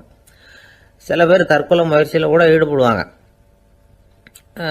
சில பேருக்கு பலவிதமான உடல் வலிகள் இருக்கும், பலவீனம் இருக்கும், சீக்கிரமாக களைப்படைஞ்சு போடுவாங்க. இதெல்லாம் மனவாட்ட நோய்க்கான தன்மைகள். இந்த மனவாட்டம் அதாவது டிப்ரெஷனை வந்து 2 வகையாக பிரிக்கலாமா. ஒன்று தானாக உண்டாக்கிக்கிறது, இன்னொன்று எதிர் விளைவை உண்டு பண்ணுகிற அல்லது நரம்பு சம்பந்தப்பட்ட டிப்ரெஷன். தானாக உண்டாக்கிக்கிற மனவாட்ட நோய் இருக்கு பாருங்க, அதுக்கு ஏதாவது சூழ்நிலை காரணமாக இருக்கலாம் அல்லது இல்லாமலும் போகலாம். மூளையில் வந்து டொப்பாமைன் அல்லது செரட்டோனின் இதோட அளவு வந்து குறையும் பொழுது இந்த டிப்ரெஷன் உண்டாகுது. இதுக்கு ஓரளவு பிறவி காரணங்கள் கூட இருக்கலாம். குடும்பத்தில் வேற சிலருக்கும் வரலாம். பாதிக்கப்பட்ட பெண்ணை வந்து பார்க்கறதுக்கு பலவீனமாக தெரியும், கடுமையான குற்ற உணர்வு இருக்கும், தனியாக இருக்கிறதுக்கு ஆசைப்படுவாங்க, நடு ராத்திரியில் எழுந்திரிச்சு உட்காந்து கஷ்டப்பட்டுக்கிட்டு இருப்பாங்க, கொடூரமான முறையில் தற்கொலை பண்ணிக்க முயற்சி பண்ணுவாங்க, தீ வச்சுக்கிறது, அமிலத்தை குடிக்கிறது, தூக்கில் தொங்குறது. இப்படி தானாக வரவழைச்சிக்கிற மனவாட்ட நோய் வந்து மறையக்கூடிய நோய். ஒரு தடவை வந்தால் 3லேருந்து 6 மாதம் வரைக்கும் நீடிக்கும். இடைப்பட்ட காலங்களில் நோயாளி இயல்பாக இருப்பார். எதிர் விளைவை உண்டு பண்ணுகிற அல்லது நரம்பு சம்பந்தப்பட்ட மனவாட்ட நோய் எப்படின்னா, கணவன் மனைவி மாமியார் மருமகள் இப்படிப்பட்ட உறவு முறை பிரச்சனைகள், தோல்விகள், எரிச்சல்கள், ஆபீஸ் பிரச்சனை, இப்படிப்பட்ட சூழ்நிலையால் உண்டாகிறது. எல்லாத்துக்கும் மருந்து இருக்குது, மார்க்கம் இருக்குது, கவலைப்பட வேண்டியதில்லை, தைரியமாக இருக்கணும். உளவியல் மருத்துவம் இதுக்கு ரொம்ப உபயோகமாக இருக்கும்.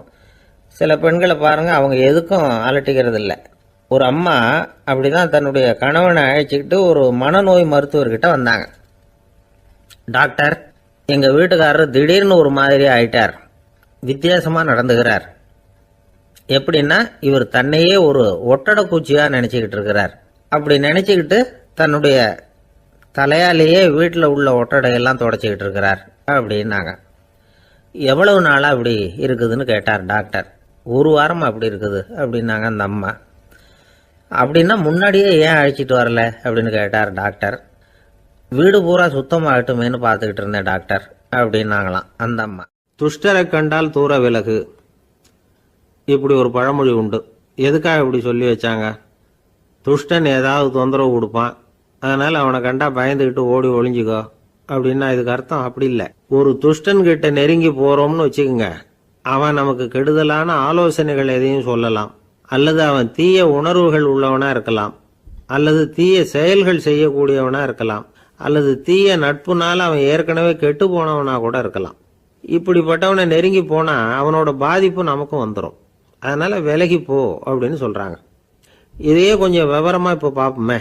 இப்ப இந்த துஷ்டர்களை வந்து 4 வகையா பிரிக்கிறாங்க.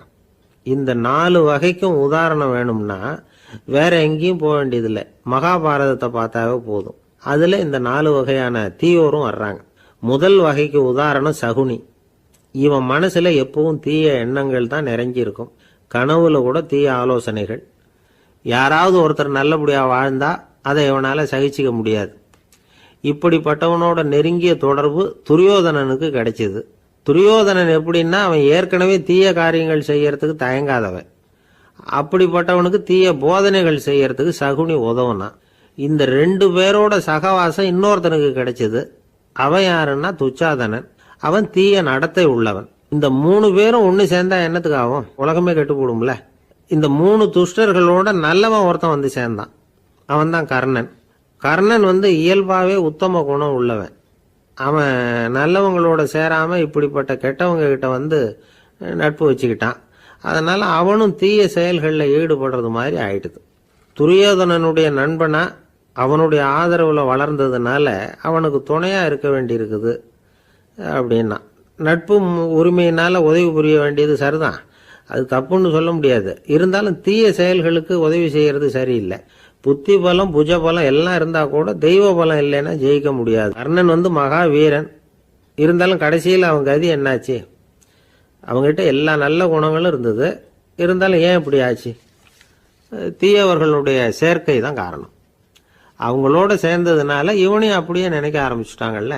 4 வகை துஷ்டர்கள்ல இவனும் ஒரு வகை அப்படின்னு சொல்ல ஆரம்பிச்சிட்டாங்க. அதாவது தீய ஆலோசனைக்கு சகுனி, தீய உணர்வுகளுக்கு துரியோதனன், தீய செய்கைக்கு துச்சாதனன், தீய நட்புக்கு கர்ணன். இப்படி உதாரணமாயிட்டான். அதனாலதான் துஷ்டரை கண்டால் தூர விலகு அப்படின்னு சொன்னாங்க. அது புராண காலம். இப்பெல்லாம் நிலைமை கொஞ்சம் வேற விதமா இருக்குது. அன்னைக்கு ஒரு நாள் அப்படிதான் ஒரு காட்டு பாதையில யாரோ ஒருத்தர் அடிபட்டு கிடந்தார்.